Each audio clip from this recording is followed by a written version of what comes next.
Hello everyone, welcome back to my YouTube channel study with Ishu. तो बच्चों, आज मैं आपके लिए लेकर आई हूँ आपका गुलमोहर क्लास 7th बुक का चैप्टर नंबर 6 जो कि है प्रत्यय चैप्टर। तो बच्चों, चैप्टर को करते हैं अब हम स्टार्ट। तो आप साइड पे कॉपी भी जरूर रखा करिएगी ताकि आपको जो भी मैं करवाऊँ आप साथ साथ लिख लें, नोट्स बना ले। तो हमारा ये है पाठ 6 जो कि है उपसर्ग। उपसर्ग क्या होता है? तो बच्चों, उपसर्ग आपका होता है ये। अब मान लीजिए आपके पास शब्द है विदेश। विदेश शब्द है आपके पास, जो शब्दों के आरंभ में शब्द लगता है बच्चे, उसको हम उपसर्ग कहते हैं। जो शब्दों के आरंभ में शब्द लगते हैं उनको हम शब्द कहते हैं, उपसर्ग कहते हैं। और ये शब्दों के छोटे छोटे अंश होते हैं, बट बड़े बड़े अंश नहीं होते, और ये शब्दों को नया बना देते हैं, उसका नया प्रयोग कर देते हैं। एग्जाम्पल मैंने आपको यहाँ दिया ही है ऐसे करके तो यहाँ मैंने आपको एग्जाम्पल दिया विदेश का, जिसमें जो वी है हमारा उपसर्ग है, देश हमारा मूल शब्द है। तो प्रत्यय क्या होता है इसको तो भूल जाओ, अभी प्रत्यय आगे के चैप्टर्स में करने वाले हम।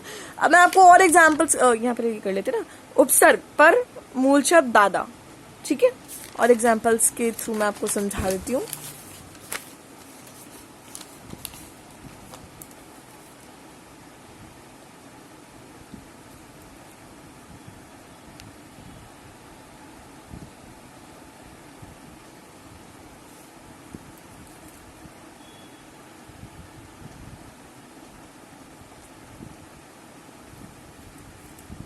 हाँ, तो यहाँ मैंने कुछ एग्जाम्पल्स लिख ली हैं बच्चों। पहला है हमारा आमरण। आमरण में अगर आप उपसर्ग छाटिए और मूल शब्द छाटिए, अगर आपके पास ऐसा क्वेश्चन आता है तो आप कैसे करोगे? इस पेज में टोटल यही है, तो मैं आपको वही समझा रही हूँ। इस पेज में क्या, बेसिकली अगले पेज में भी यही है। उपसर्गों के भेद हम पढ़ने जा रहे हैं। मतलब उपसर्ग ज्यादा नहीं है, छोटा मोटा चैप्टर है, वो हम कर लेंगे, क्लियर है ना। तो बस ये एक चीज है, मेरे को समझा दिया मैंने तो मतलब आपको समझ आ गया, और एक ही पेज में आपका क्लियर भी हो जाएगा।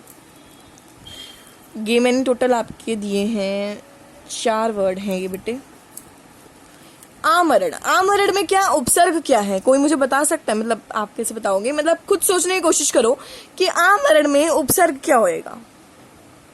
आ होएगा, क्योंकि वो स्टार्टिंग से जुड़ा हुआ है, वो आगे है। उपसर्ग मतलब वो क्या होता है? उपसर्ग का बच्चे क्या मतलब होता है? अब मरण बोलूं मैं, मरण में अगर हम आ लगा देंगे तो वो आमरण बन गया। तो आ जो है वो क्या है हमारा बच्चे? वो उपसर्ग है। समझ में आ रही है मेरी बात? और जो मूल शब्द है वो मरण है।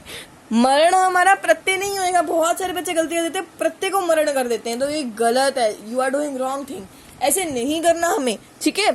नेक्स्ट शब्द है हमारा गैर हाजिरी। तो गैर हमारा हो जाएगा बच्चे, क्या हो जाएगा? उपसर्ग। और हाजिरी क्या हो जाएगा हमारा? हाजिर हमारा हो जाएगा मूल शब्द। तो ये चीज ध्यान रखना, मूल शब्द और प्रत्यय में बहुत डिफरेंस है, उपसर्ग में भी बहुत डिफरेंस है। तो ये चीजें आपकी, और ये 2 एग्जांपल विदेश और उपवन आप मुझे कमेंट सेक्शन में करके देंगे। ये मैं बता रही हूँ, आपका होमवर्क है ये, विदेश और उपवन। तो ये मुझे चाहिए दोनों के दोनों आंसर। जब मेरे वीडियो देख रहे हैं करना जरूर, क्योंकि practice makes an man wiser. वैसे तो आप प्रैक्टिस करोगे नहीं, लेकिन अगर मैं बोल रही हूँ तो शायद आप कर भी लो, तो बहुत अच्छी बात है। अपने लिए प्रैक्टिस करोगे, मेरे लिए नहीं कुछ कर रहे हो। तो वैसे तो मुझे इनके आंसर्स पता है पर मैं कर नहीं रही कि आपको प्रैक्टिस हो जाएगी। फिर हम करने वाले हैं आगे, कुछ ध्यान रखिए बातें हैं। जैसे उपसर्ग शब्द नहीं है बल्कि शब्दों के छोटे छोटे अंश है। उपसर्ग जो हमारा शब्द नहीं है लेकिन उसके छोटे छोटे अंश है, उसके छोटे छोटे पार्ट्स है। उपसर्गों के भेद क्या क्या होते हैं बच्चे? पहला हमारा संस्कृत का भेद होता है, जिसमें जो हमें पता है हिंदी के अनेक संस्कृत से आए हुए शब्द हैं। जैसे अति का अर्थ होता है अधिक। उदाहरण हमारे सॉरी, खांसी आ गई। तो ये चीजें आपको लर्न करनी है बच्चे। मैं वही तो बोल रही हूँ, इस चैप्टर में ज्यादा कुछ नहीं है, सिर्फ बेसिक डिफरेंस समझ लो कि उपसर्ग और मूल शब्द में क्या होता है, तो ये आपको आ जाएगा इजीली। आगे बढ़ेंगे हम सेकंड वाला,